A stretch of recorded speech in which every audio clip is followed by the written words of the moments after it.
할렐루야. 오늘도 새벽에 만난 하나님 오신 여러분들을 우리 예수님의 이름으로 환영하고 또 축복합니다. 함께 기도하겠습니다. 하나님 아버지, 감사합니다. 주님의 은혜로 오늘 하루를 시작합니다.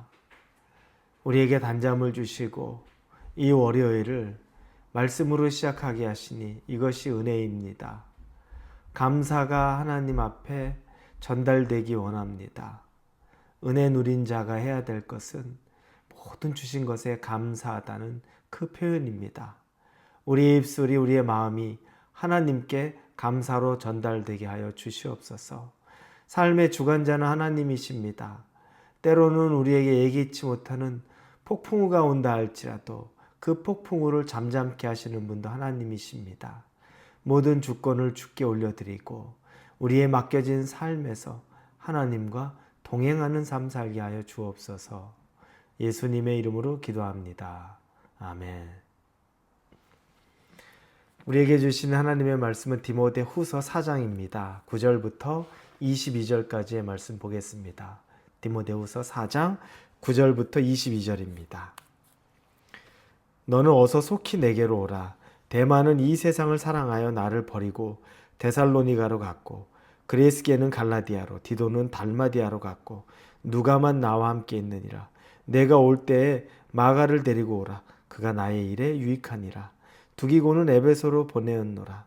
내가 올 때에 내가 드로아 가보의 집에 둔 겉옷을 가지고 오고 또 책은 특별히 가죽 종이에 쓴 것을 가져오라. 구리세공업자 알렉산더가 내게 해를 많이 입혔으며 주께서 그 행한 대로 그에게 갚으시리니 너도 그를 주의하라. 그가 우리 말을 심히 대적하였느니라. 내가 처음 변명할 때 나와 함께한 자가 하나도 없고 다 나를 버렸으나 그들에게 허물을 돌리지 않기를 원하노라. 주께서 내 곁에 서서 나에게 힘을 주심은 나로 말미암아 선포된 말씀이 온전히 전파되어 모든 이방인이 듣게 하려 하심이니 내가 사자의 입에서 건짐을 받았느니라. 주께서 나를 모든 악한 일에서 건져내시고 또 그의 천국에 들어가도록 구원하시리니 그에게 영광이 세세무궁토록 있을지어다.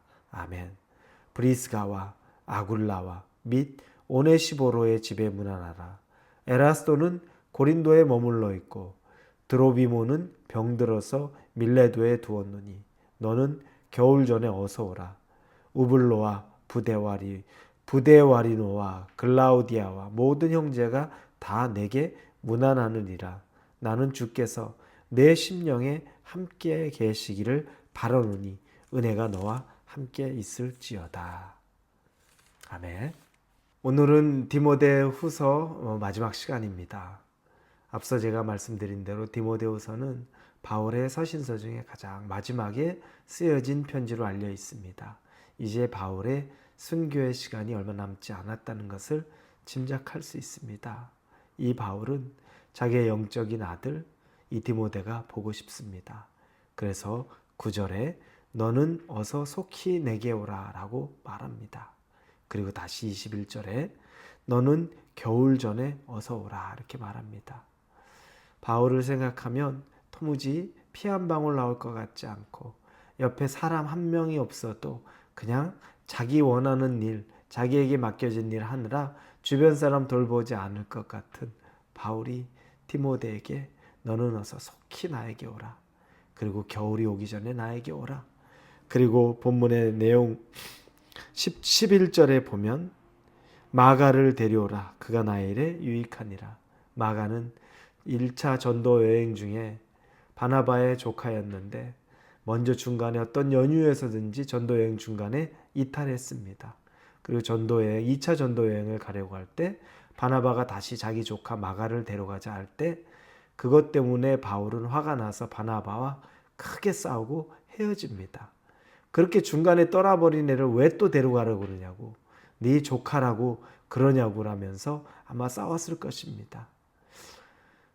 이 바울은 그렇게 가까이 있는 사람에게 큰 관심이 있었던 건 아닙니다. 일중심적인 사람인데 그가 이제 하나님 나라에 가기 얼마 남지 않은 시점에서 영적인 아들 이 디모데가 그렇게 그립고 두 번이나 말하면서 보고 싶다 말하고 그리고 이 마가에 대해서도 그가 내게 유익하다, 참 좋은 사람이다 라고 말하며 보기를 원하는 장면이 나옵니다. 그래서 존 스타트 목사님이 이 디모데 후서 이 주석을 쓰는데 서문에 이렇게 써놨습니다. 이 책을 쓰려고 계획하고 있던 동안 나는 바울이 디모데에게 보낸 이 두 번째 편지에 푹 빠져 살았던 것 같다. 디모데 옆에 앉아있다고 상상하면서 이 나이 든 사도의 마지막 명령을 듣고 유의하려 애썼다. 일반적인 목회 서신을 넘어서서 자기의 마지막 유언, 감정이 실려 있는 거죠. 이 내용의 마지막. 그러면서 이 노 사도, 노 선교사, 노 전도자는 16절에 보니 내가 처음 변명할 때 나와 함께한 자가 하나도 없고 다 나를 버렸으나 말합니다. 이때 로마의 법정에 혼자 서게 됐는데 아무도 자기 옆에 남아있는 사람이 없었다는 겁니다. 그래서 그 법정에서 자기가 자기를 변호하는 그 자리에 그냥 홀로 있었던 것을 말합니다. 얼마나 외로웠겠습니까? 또 많은 사람들과 같은 시간을 보냈는데 자기 곁에 있지 않는 사람들을 보며 허탈하기도 했겠죠. 그런데 이 바울 노 선교사가 17절에 이야기합니다. 주께서 내 곁에 서서 나에게 힘을 주심은 나로 말미암아 선포된 말씀이 온전히 전파되어 모든 이방인이 듣게 하려 하심이니 내가 사자의 입에서 건짐을 받았느니라. 아무도 자기의 곁에 서서 자기를 돕는 사람 없었는데 그러나 주께서 내 곁에 서서 나에게 힘을 주셨다라고 고백을 합니다. 그래서 앞서서 디모데에게 때를 얻든지 못 얻든지 복음을 전하는 담대함을 이야기한 겁니다. 명령을 이야기한 겁니다. 그건 너가 혼자서 감당할 너의 일이 아니라 네가 어떤 어려움에 처해 있어도 주께서 너의 곁에 서서 너에게 힘을 주실 것이다. 그걸 믿어라. 그 믿음이 있어야 한다라고 이야기하는 겁니다. 어떤 일을 하든지 이 바울은 감사와 기쁨이 있었던 것입니다. 원망과 고통으로 생각하지 않았습니다. 예전에 제가 종종 언급했던 예화 중에 하나가 책에서 읽었던 것이 감옥과 수도원의 비유입니다. 일본의 유명한 경영자가 말했던 내용 중에 하나인데 중세의 수도원과 감옥은 참 비슷하다는 겁니다. 수도원 생각하면 수도사들이 들어가는데 새벽부터 일찍 일어나서 많은 노동을 합니다. 개인 쉴 시간 주어지지 않고 음식도 아주 소량만 줍니다. 노동하고 묵상하고 노동하고 묵상하고 이 일의 반복입니다.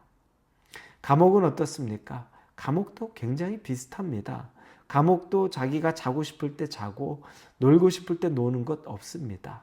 정해진 시간에 일찍 일어나고 일하고 수고해야 되는 겁니다. 그리고 먹는 것도 마음껏 자기가 먹고 싶은 거 못 먹습니다. 이 둘은 굉장히 비슷한 환경입니다. 그런데 큰 차이는 뭘까요? 그 큰 차이는 일단은 자발성입니다. 여기에는 수도원에는 수도사가 되기 위해 자발적으로 그 수도원에 들어가서 기꺼이 자기에게 맡겨진 그 여러 가지 노동이나 묵상의 시간이나 이 일들을 감사로 받고 그 일에 평생을 매진합니다. 누가 시켜서가 아닙니다. 자원하는 마음으로 감사하는 마음으로 그 일을 합니다. 감옥은 비자발적으로 들어가죠. 원해서 들어간 게 아니라 잡혀 들어갑니다. 그래서 그들은 죽지 못해 살아가는 것처럼 매일매일을 살아갑니다. 여러분, 이 차이가 감사가 있느냐 불평이 있느냐의 차이일 겁니다.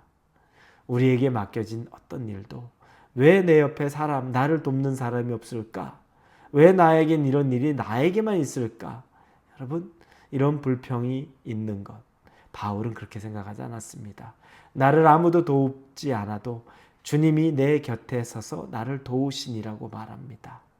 감사가 있는 거죠. 이걸 디모데에게도 말하는 겁니다. 불평이 아니라 감사로 살아야 한다. 사랑하는 우리 홀리웨이브 성도 여러분, 여러분의 삶이 감옥 같은 삶이 아니라 수도원에서 여러분의 영혼과 여러분의 육신을 잘 다듬고 하나님과 친밀해지는 시간을 감사로 누리고 살 수 있기를 우리 예수님의 이름으로 축원합니다. 기도하겠습니다. 주님 감사합니다.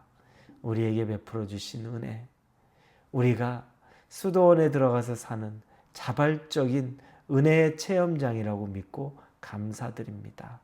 감옥에서 사는 것 같은 신앙생활이 아니라 기쁨과 즐거움이 있는 자발적인 신앙생활을 잘 해나갈 수 있도록 인도하여 주시옵소서. 예수님의 이름으로 기도합니다. 아멘.